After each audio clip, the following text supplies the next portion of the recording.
Hi, welcome back to my channel. ಇವತ್ತು ನಾವು ಹೆಲ್ದಿಯಾಗಿರೋ ಆಲೂ ಮೆಂತ್ಯ ಪಲ್ಯನ ಹೆಂಗೆ ಮಾಡೋದು ಅಂತ ನೋಡೋಣ.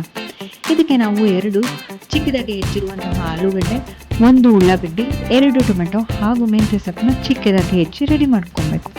ಈಗ ನಾವು ಒಂದು ಬಾಣಲೆಗೆ 2 ಸ್ಪೂನಷ್ಟು ಎಣ್ಣೆನ ಹಾಕಿ ಅದಕ್ಕೆ ನಾವು 1 ಚಮಚ ಸಾಸಿವೆ, 1 ಟೀ ಸ್ಪೂನಷ್ಟು ಜೀರಿಗೆ, ಹಾಗೆಯೇ 1 ಚುಟಿಕೆ ಇಂಗನ ಹಾಕೊಂಡು ಚಟಪಟ ಅನ್ನೋವರೆಗೂ ಬಿಡಬೇಕು.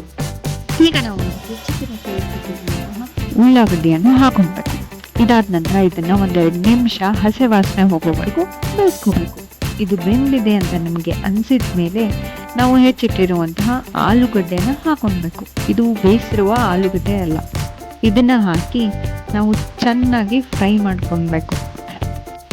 ಆಲೂಗಡ್ಡೆ ಬೆಂದಿದೆ ಅಂತ ಅನಿಸಿದ ಮೇಲೆ ಇದಕ್ಕೆ ನಾವು ಹೆಚ್ಚಿಟ್ಟಿರುವಂತಹ ಮೆಂತ್ಯ ಸೊಪ್ಪನ್ನ ಹಾಕೊಳ್ಬೇಕು.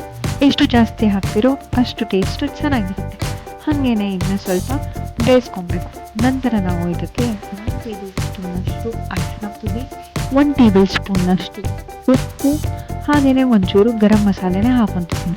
ನಂತರ ಇದಕ್ಕೆ 1 ಟೇಬಲ್ ಸ್ಪೂನಷ್ಟು ಕೊತ್ತಂಬರಿ ಪುಡಿ ಕೂಡ ಹಾಕೊಳ್ತೀನಿ. ಈಗ ನಾವು ಇದಕ್ಕೆ ಚಿಕ್ಕದಾಗಿ ಹೆಚ್ಚಿಟ್ಟಿರುವಂತಹ ಟೊಮ್ಯಾಟೊನ ಹಾಕೊಬೇಕು. ಟೊಮೆಟೊನ ಹಾಕಿ ಚೆನ್ನಾಗಿ ಬೇಯೋವರೆಗೂ ಮಿಕ್ಸ್ ಮಾಡಬೇಕು.